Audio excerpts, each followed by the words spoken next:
പുതിയ കേരളം, പുതിയ വായന, പുതിയ മനോരമ. മാറ്റത്തിന്റെ രുചി അറിഞ്ഞു വായിക്കാം നമ്മുടെ സ്വന്തം മലയാള മനോരമ. ഇവനെ എപ്പോ വിളിച്ചാലും കിട്ടിയല്ലോ. ആഹാ, ഈ മണ്ടൻ ഗുണാപ്പിനിട്ട് ഒരു പണി കൊടുത്തിട്ട് തന്നെ കാര്യം. ഹലോ, താങ്കൾ ബന്ധപ്പെടുവാൻ ശ്രമിക്കുന്ന ബസ് ഡ്രൈവർ സബ്സ്ക്രൈബർ അങ്ങനെ പറ. പരിധിക്ക് പുറത്താണ്. ഇതാണ് കുഴപ്പം. നിന്നെ എപ്പോ വിളിക്കാൻ നോക്കിയാലും ആ കമ്പ്യൂട്ടർ ബെഞ്ച് പരിധിക്ക് പുറത്താണെന്നാണല്ലോ പറയുന്നേ. ഞാനാണോ പരിധിക്ക് പുറത്ത്? ആ പെണ്ണുമ്പിള്ളയല്ലേ പരിധിക്ക് പുറത്ത്?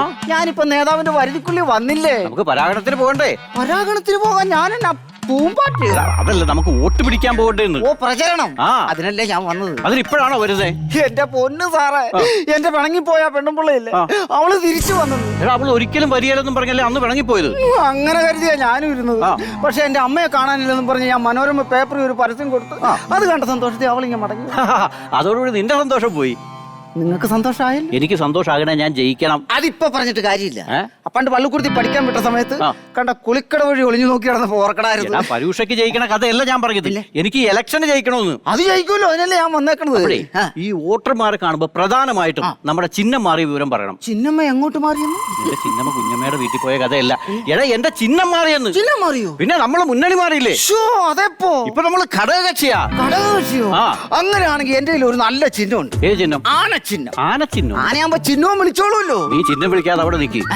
എന്റെ കഴിഞ്ഞ 5 വർഷത്തെ ഈ പ്രവർത്തനം ഉണ്ടല്ലോ, ജനങ്ങൾക്കിടെ ഭയങ്കര അഭിപ്രായം. ഷാപ്പിലായിരിക്കും. ഷാപ്പിലോ? അല്ല, ഈ ഷോപ്പിലൊക്കെ ആയിരിക്കും. ഷോപ്പില്, കടകളില് ഭയങ്കര അഭിപ്രായം. ഈ ഉണക്കമീൻ തിന്നുന്നവന് നല്ല രുചിയാ. നല്ല രുചിയാ. നാട് മൊത്തം അറിയാലും. എല്ലാം പറഞ്ഞായിരുന്നു. അല്ലെന്നേ, നേതാവിന്റെ കവലെ വെച്ചിരിക്കുന്ന വലിയ ഫ്ലക്സ് ഇല്ലേ, ചിരിച്ചോണ്ടിരിക്കണം. നേതാവ് ജയിച്ചു കഴിയുമ്പോ അതെനിക്ക് തരണം. നിനക്ക് എന്നാ? കക്കൂസിന് വെക്കലല്ല, പൂജാമുറി വെച്ച് പൂജിക്കാനാ. അവിടുത്തെ മൊത്തം ഫ്ലക്സ് നീ എടുത്തു. ഇല്ലേ നമ്മുടെ ഓട്ടറാണ്. നമ്മുടെ ഓട്ടറാ. പേരെന്താ? പേര് സുഖു. സുഖുവിന് സുഖാണെന്നൊക്കെ ചോദിച്ചങ്ങ് തുടങ്ങി. നമസ്കാരം. സുഖാണല്ലോ അല്ലേ? സുഖു. അതെ, സുഖല്ലേ? സുഖമാന്ന് ഞാൻ പറഞ്ഞല്ലേ, പിന്നെ സുഖമാണോ നല്ല ചോദിച്ചു. സുഖമല്ലേന്ന്? സുഖമല്ലേന്ന്. അപ്പോ എനിക്ക് തന്നെ കുത്തണം. അറിയാലോ, നമ്മുടെ പഞ്ചായത്തിൽ 100 കോടി രൂപയുടെ വികസനം കൊണ്ടുവന്ന MLA. വാഴമന പഞ്ചായത്തിൽ 100 കോടിയുടെ വികസനം ഞാൻ നടത്തിയായിരുന്നല്ലോ. വാഴമന പഞ്ചായത്ത് നമ്മുടെ മണ്ഡലത്തിലല്ല. നമ്മുടെ മണ്ഡലത്തിലെ പഞ്ചായത്ത് ഏതാ?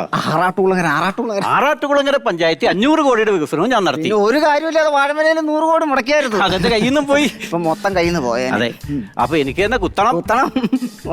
ഈ സുഖു കുത്തുകൂടാ? ഈ സുഖു കുത്തുന്ന് പറഞ്ഞാൽ കുത്തിയിരിക്കും. നിനക്കെന്നെ എത്ര ഉറപ്പ്? അവൻ 7 കുത്ത് കേസിലെ പ്രതിയാ. അയ്യോ, അതില് 4 കുത്ത് എന്റെ പള്ളക്ക് അറിയാം. കുത്തും നമുക്ക് ആ വഴി പോകണ്ട. എന്നാ ഇതിലേ പോകാം. പിന്നെ ഈ ആളുകളെ കാണുമ്പോ 100 കോടി 500 കോടി എന്നൊക്കെ പറയുന്ന ഒരു ഗുമ്മും ഇല്ല. പിന്നെ പറയുമ്പോ 9,000 കോടി രൂപയുടെ വികസനം പറയണം. 50,000 കോടിയാ? ചുമ്മാ തള്ളണ മുടക്കല്ലേ ഉള്ളൂ. തള്ളണ മുടക്കേ ഉള്ളൂ. എന്നാ തള്ളണം. തള്ളല്ലേ? ഒരു പെങ്കൊച്ചു വന്നിട്ടല്ലോ. അയ്യോ, അത് നമ്മുടെ വേണ്ടപ്പെട്ട ഓട്ടറാ.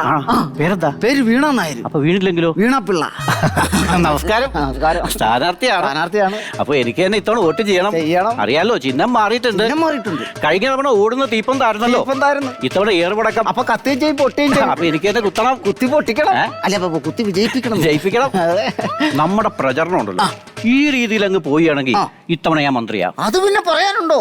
അതിനുള്ള തന്ത്രങ്ങളല്ലേ നമ്മളിവിടെ മെനയുന്നത്. മന്ത്രിയുടെ തന്ത്രങ്ങൾ അത് തന്നെ. ജയിക്കണ പിറ്റേ ദിവസം തന്നെ ഞാൻ പറക്കും. അപ്പൊ കഴിഞ്ഞ തവണത്തെ പോലെ തന്നെ. അതെ, കേരളത്തിന്റെ ശോച്യാവസ്ഥയെ പറ്റി വിദേശ രാജ്യങ്ങളിൽ പോയി ഞാൻ പഠനം നടത്തും. അങ്ങനെ തന്നെ വേണം. ആർക്ക്? ജനങ്ങൾക്ക്. പിന്നെ ഞാൻ ഒരിക്കലും പോയിട്ടില്ല. അതാ ഫിൻലൻഡ്, ഇംഗ്ലണ്ട്, ഇംഗ്ലണ്ട് തുടങ്ങിയ രാജ്യങ്ങൾ ചുറ്റിക്കറങ്ങി ഞാൻ ഇവിടെ തിരികെ വരും. സത്യം. നമ്മുടെ പാർട്ടി സെക്രട്ടറി വിളിക്കുന്നു. പുള്ളിയോട് പറഞ്ഞേക്ക് ഞാൻ ജയിച്ചിരിക്കുന്നു. അതൊന്നും പറയാനുണ്ടോ? ജയിച്ചിരിക്കുമല്ലേ? ഹലോ സാറേ.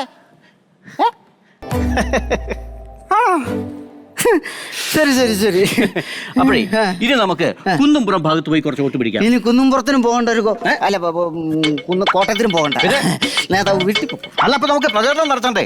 ഇനി പ്രചരണം ഒന്നും നടത്തണ്ട. പിന്നെ നേതാവ് ഈ നാമനിർദ്ദേശ പത്രിക കൊടുത്ത സമയത്ത് പാർട്ടി സെക്രട്ടറി ഒപ്പിടിച്ചായിരുന്നു. അങ്ങനെയുള്ള മണ്ടത്തരങ്ങളൊന്നും ഞാൻ ചെയ്തിട്ടില്ല. ഈ പാർട്ടിയുടെ സീല് വെച്ചായിരുന്നു. സീലൊക്കെ വേണം. ഇതൊന്നും അറിയത്തില്ലല്ലേ? ഈ കരം മുഴുവൻ നടന്ന് തള്ളുമ്പോ ഒരു കാര്യം ഓർക്കണം. ഈ പത്രികയും തള്ളുവെന്ന്. എന്ന് വെച്ചാ നിങ്ങൾ നാമനിർദ്ദേശ പത്രിക തള്ളിയെന്ന്. ചതിച്ചോ ദൈവമേ? ചതിച്ചത് ദൈവമല്ല, നിങ്ങളുടെ വെളിവ് വേണം. ഈശ്വര.